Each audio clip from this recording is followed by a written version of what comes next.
Hello students, कैसे हैं आप लोग। आई होप आप लोगों की पढ़ाई बहुत अच्छी चल रही होगी।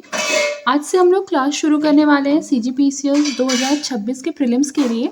तो ये जो सीरीज़ है वो आपकी रिवीजन सीरीज़ है। तो चलिए शुरू करते हैं। आप लोगों ने देखा होगा कि समटाइम्स ऐसे क्वेश्चंस आते हैं प्रीलिम्स में कि जो छत्तीसगढ़ का लोगो है उसमें कौन कौन से जो चिन्ह हैं वो किसको किसको डिनोट करते हैं। फॉर एग्जाम्पल के लिए आप लोगों ने देखा होगा कि छत्तीसगढ़ का जो लोगो है वो बिल्कुल ऐसे सर्कल है। तो ये गोला है वो डेवलपमेंट को शो करता है, यानी विकास को शो करता है। और इस विकास के चारों ओर आप देखेंगे कि इस तरीके का जो है वो बना हुआ है। ये क्या है? ये छत्तीसगढ़ को दर्शाते हैं, यानी कि छत्तीसगढ़ के लोगों के चारों ओर ये जो है ये छत्तीसगढ़ को दर्शा रहे हैं। फिर आप देखते होंगे कि इसके सेंटर में ये जो है ये सेंटर आपको दिखाई दे रहा होगा। सेंटर में हमारा क्या है? सेंटर में हमारा अशोक स्तंभ है। अशोक स्तंभ जिसमें कि 3 शेर के मुख है और उसके बाद यहाँ पर नीचे में सत्यमेव जयते लिखा हुआ है। सत्यमेव जयते का अर्थ होता है सत्य की हमेशा विजय होती है। ये लाइन कहाँ से ली गई है, ये क्वेश्चन भी कई बार एग्जाम में पूछा गया है। तो सत्यमेव जयते जो है वो मुंडकोपनिषद से लिया गया है। फिर आप देख सकते हैं इसके दोनों ओर यहाँ पर धान की बालियां हैं और आपको पता होना चाहिए कि छत्तीसगढ़ को धान का कटोरा कहते हैं। फिर आप देख रहे होंगे इसके नीचे में ये यहाँ पर एक लहर वेव की तरह गया हुआ है। ये छत्तीसगढ़ की नदियों को दर्शाते हैं और नदियों के दोनों ओर ये जो इस तरीके का आपको निशान दिखाई दे रहा होगा ये ऊर्जा को रिप्रेजेंट कर रहे हैं। तो इस तरीके से आप देख सकते हैं कि छत्तीसगढ़ के लोगों में क्या क्या शामिल किया गया है। देखिए, जो चीज़ें भी मैंने आपको ड्राइंग से समझाया है सेम वही चीज़ें यहाँ पर लिखी हुई हैं, तो एक बार उसको पढ़ लेते हैं। देखिए, छत्तीसगढ़ों के बीच में सुरक्षित विकास की अदम्य आकांक्षा को दर्शाता हुआ गोलाकार चिन्ह, जिसके मध्य में क्या है? भारत का अशोक स्तंभ है और उसमें आपको 3 शेर मिलेंगे। आदर्श वाक्य सत्यमेव जयते, जो कि यहाँ नीचे पर लिखा हुआ था। राज्य की प्रमुख फसल जो धान है वो इस साइड भी है, मतलब लेफ्ट भी है और राइट भी है। फिर उसके बाद है भरपूर ऊर्जा के प्रतीकों के बीच राष्ट्र ध्वज के 3 रंगों के साथ छत्तीसगढ़ की नदियों की रेखा अंकित करती है। ठीक है, यहाँ पर जो वेव गया था वो नदी थी। आगे देखिए लिखा है भारत के 26वें राज्य छत्तीसगढ़ का प्राचीन संदर्भों में छत्तीसगढ़ नाम से उल्लेख नहीं मिलता। यानी कि अगर आप प्राचीन काल में जाएं तो छत्तीसगढ़ नाम का कोई भी आपको स्थान नहीं मिलता है। क्यों? क्योंकि छत्तीसगढ़ उस टाइम पे नहीं था। उसका नाम क्या था? महाकांतार था, दक्षिण कौशल, चक्रकोट, दंडकारण्य, ये सब छत्तीसगढ़ के प्राचीन नाम थे। और छत्तीसगढ़ भारत का कौन सा स्टेट है? छत्तीसगढ़ भारत का 26वां स्टेट है। ठीक है, 26। ये क्रम भी पूछा जाता है तो ये भी आप लोगों को याद रखना है।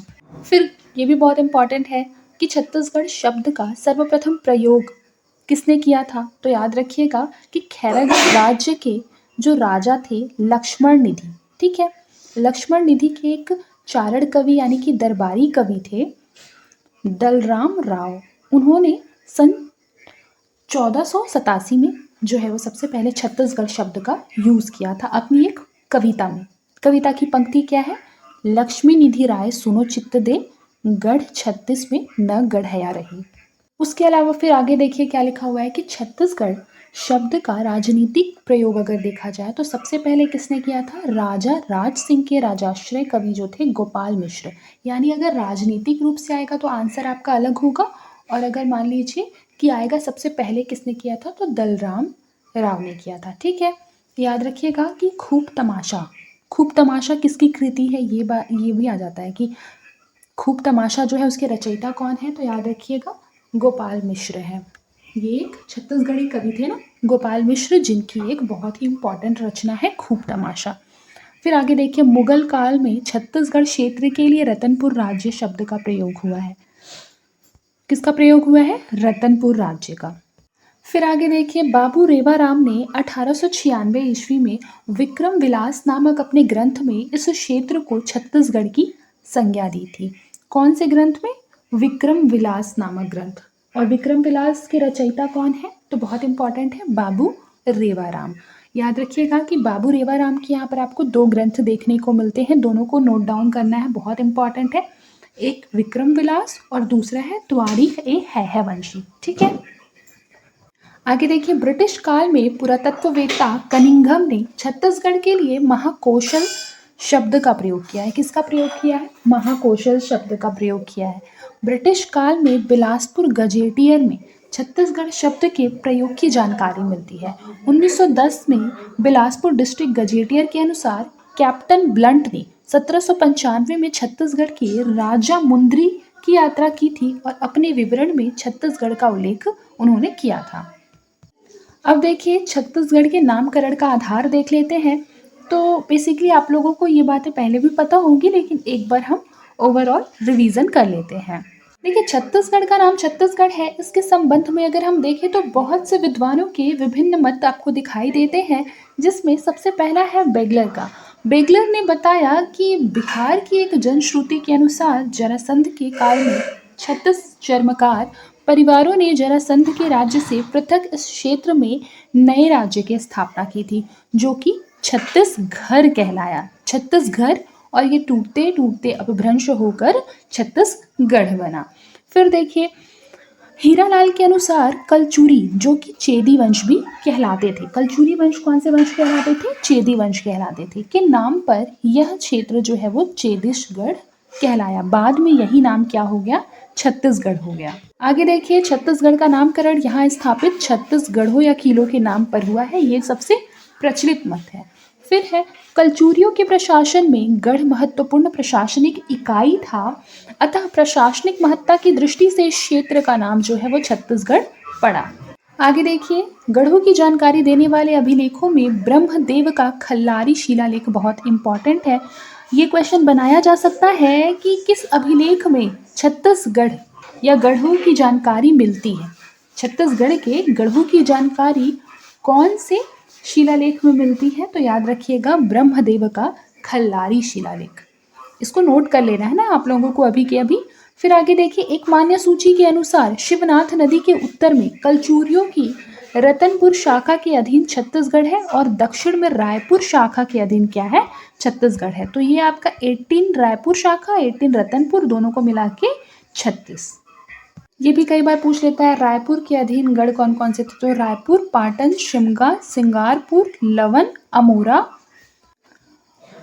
फिर उसके बाद हमारा दुर्ग है, सारधा है, सिरसा है, मोहदी है, खल्लारी है, सिरपुर है, फिंगेश्वर है, राजिम है और श्रृंगारगढ़, सुवरमार और टेंगनागढ़ और अकलवाड़ा। ठीक है, ये इतना हम लोगों के जो मैंने 18 गढ़ बताए हैं, ये मैंने बताए हैं आप लोगों को रायपुर शाखा के अंतर्गत। यह आपको रतनपुर के अधीन अब गढ़ दिखाई दे रहा होगा। इसमें है रतनपुर, विजयपुर, खरौद, मारो, कोटगढ़, नवागढ़। नवागढ़ के बाद है सोंधी, ओखर। फिर है पड़र भट्टा, सेमरिया, मदनपुर, चांपा, लाफा, कोसगई, छुरी, केंदा, मातीन। अब देखिए, छत्तीसगढ़ राज्य का गठन। ठीक है, स्वतंत्रता से पूर्व छत्तीसगढ़ का क्षेत्र जो है वो मराठों के अधीन नागपुर राज्य का हिस्सा था। कौन से राज्य का हिस्सा था मराठों के अधीन? नागपुर राज्य का हिस्सा था, जिसका 1854 में हड़प नीति यानी डॉक्ट्रिन ऑफ लैप्स के तहत डलहौजी ने अधिग्रहण कर लिया था। आप लोगों को पता होना चाहिए कि जो नागपुर है वो वर्तमान के महाराष्ट्र में है, लेकिन उसका छोटा सा भाग कह सकते हैं वो छत्तीसगढ़ से भी जॉइंट है। फिर उसके बाद यहाँ पर देखिए लिखा क्या है कि 1861 ईस्वी में नए प्रांत के रूप में मध्य प्रांत, जिसे आप सेंट्रल प्रोविंस कहते हैं, उसका गठन किया गया था। छत्तीसगढ़ इसमें शामिल था। किसमें? सेंट्रल प्रोविंस में। रायपुर, बिलासपुर को इसमें जिला बनाया गया था। फिर 1862 में क्या हुआ कि छत्तीसगढ़ को एक संभाग यानी डिवीज़न का दर्जा दे दिया गया था, जिसके अंतर्गत रायपुर, बिलासपुर, संबलपुर 3 जिले बनाए गए थे। इसके अलावा यहाँ देखिए लिखा था कि संबलपुर पहले क्या था? बंगाल प्रांत में था। संबलपुर पहले कहाँ था? बंगाल प्रांत में। 1862 में सेंट्रल प्रोविंस में इसको शामिल कर लिया गया था। 1905 में बंगाल प्रांत सेंट्रल प्रोविंस का पुनर्गठन हुआ। संबलपुर ओडिशा में शामिल इसको कर लिया गया था, जिससे वर्तमान छत्तीसगढ़ की सीमाएं जो है वो क्या हो गई थी? ज़्यादा सुस्पष्ट हो गई थी। जबकि आपको पता होना चाहिए कि संबलपुर अभी वर्तमान में कहाँ है? ओडिशा में है। फिर यहाँ देखिए सबसे इम्पॉर्टेंट लाइन यही है कि पृथक राज्य की संकल्पना जो है वो छत्तीसगढ़ में स्वतंत्रता आंदोलन के साथ ही विकसित होती रही और 1918 में छत्तीसगढ़ राज्य की प्रथम कल्पना पंडित सुंदरलाल शर्मा ने की थी। इसको आप लोगों को नोट करना है, ठीक है। स्वतंत्रता के समय छत्तीसगढ़ सेंट्रल प्रोविंस एवं बरार का भाग था। 1948 में छत्तीसगढ़ क्षेत्र के प्रमुख 14 रियासतों का विलय भारत में कर लिया गया, जिससे कि छत्तीसगढ़ की सीमाओं में विस्तार होने लगा। फजल अली की अध्यक्षता में एक आयोग गठित हुआ था, जिसे कि आप राज्य पुनर्गठन आयोग कहते हैं। उनके सुझावों के आधार पर जब राज्यों का पुनर्गठन किया गया तो 1 नवंबर 1956 को मध्य प्रदेश का गठन हुआ। छत्तीसगढ़ अंचल मध्य प्रदेश में उस टाइम पे आता था। याद रखिएगा, मध्य प्रदेश का गठन कब हुआ था, इंपॉर्टेंट है, 1 नवंबर सन 1956 को। आगे देखिए, छत्तीसगढ़ को पृथक राज्य बनाने के लिए जो मांग है वो 1956 में राजनांदगांव में छत्तीसगढ़ महासभा का आयोजन उसके लिए किया गया था और छत्तीसगढ़ महासभा में ही छत्तीसगढ़ को पृथक राज्य बनाने की मांग को उठाया गया था।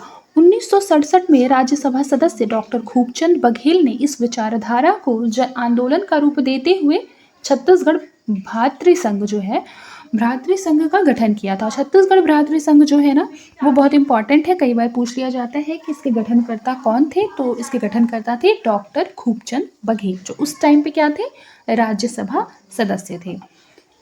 फिर उसके बाद आगे चलिए, यहाँ पर एक लाइन ये इंपॉर्टेंट है कि 1 नवंबर 2000 को मातृ राज्य मध्य प्रदेश से अलग होकर छत्तीसगढ़ देश का 26वां राज्य बना था, जिसमें कि रायपुर को राजधानी बनाया गया और बिलासपुर को उच्च न्यायालय बनाया गया। देखिए यहाँ पर कुछ इंपॉर्टेंट डेट दिया गया है। कई बार ऐसे क्रम लगाने के लिए आ जाता है ना कि निम्नलिखित को क्रमानुसार जो है अरेंज कीजिए।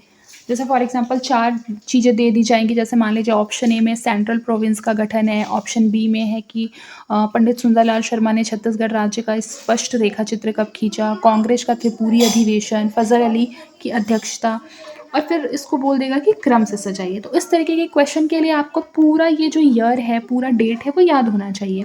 तो ये बहुत अच्छी तरह से हम लोग कल की क्लास में देखेंगे। आज के लिए बस इतना ही। तब तक के लिए मन लगाकर पढ़ाई करते रहिए और अपना ख्याल रखिए। मिलते हैं नेक्स्ट क्लास में।